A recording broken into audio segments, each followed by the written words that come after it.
సాక్షి చెప్పుకుంటున్నానండి. సాక్షిని దేవుడు ఆలకించాలండి. అలాగే ఆదివారం నైటు మా డాడీకి పడుకున్న ఏసయ్య. అలాగే ఆ రోజు నైటు మా డాడీ కాళ్ళన్నీ మెత్తపడిపోయి కళ్ళన్నీ ఎర్రబడిపోయినాయి. ఆ రోజు హాస్పిటల్కి తీసుకెళ్తే ఆ రోజు నాకు తెలియలేదు మా డాడీకి కరోనా అని తెలియదు. మా అమ్మ ఇంటికి వచ్చిన తర్వాత ఏడుతుంది. ఎందుకు ఏడుతుందో తెలియదు. మా అమ్మ ఏడుతుందని నేను ఏడ్చేసాను అర్థం పద్ధం లేకుండా.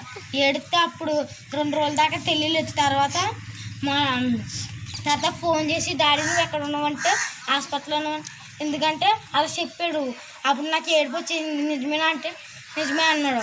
అప్పుడు ఆ రోజు మేము ఏసైకి ఎంతో ప్రార్థన చేసాం. ఆ 2 రోజులు బాగానే ఉన్నాడు. గుండెల్లో నిమ్మున్నది.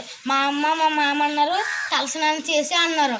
ఆ తలస్నానం చేసిన రోజు నుంచి ఇప్పుడు వరకు మా డాడీ లేగలేకపోతున్నారు. అలాగే ఒకరోజు నైట్ ఫోన్ చేసి ఇలాగన్నారు. మా అమ్మకి ఇలాగన్నాను, పిల్లలు నేను నువ్వు పిల్లలు జాగ్రత్త, నేను బతకలేని చచ్చిపోతున్నానంటే మా అమ్మ ఫోన్ చేసి మా బాబాయ్కి చెప్తే మా బాబాయ్ నైట్ డ్యూటీ వాళ్ళు పంపించి ఇండియాసలు చేయించాడు. అప్పుడు మా డాడీ అప్పుడు శాంతంగా ఉన్నాడు.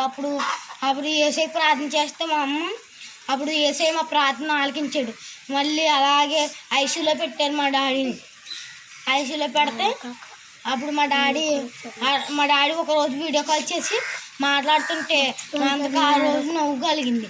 అప్పటి నుంచి ఇప్పటి వరకు దేవుడు మా డాడీని కాల్చి రక్షించాడు. దేవుడిని మేము ప్రార్థన అడిగాం. ఏలూరు ఆశ్రయం హాస్పిటల్లో పెడితే ఆ హాస్పిటల్కి వెళ్ళిన వాళ్ళు అసలు రారంట. ఆ డాక్టర్ చెప్పాడు మా బాబాయ్కి, ఈ హాస్పిటల్లో 100 మంది వస్తారు, 100 మందిలో 10 మందే బ్రతికెళ్తారు, ఆ 10 మందిలో మీ అన్నీ ఒక్కడు అన్నారు. అప్పుడు ధైర్యం వచ్చింది. మా డాడీని ఏసై ఆ ఇంటికి తీసుకొచ్చాడు. మాకు ఏసైకి వేలాది వందలు తెలుస్తుంది. ఈ చిన్న సాక్ష్యాన్ని దేవుడి పాదాలు చెంత చేసుకోమని అడుగుతున్నాను.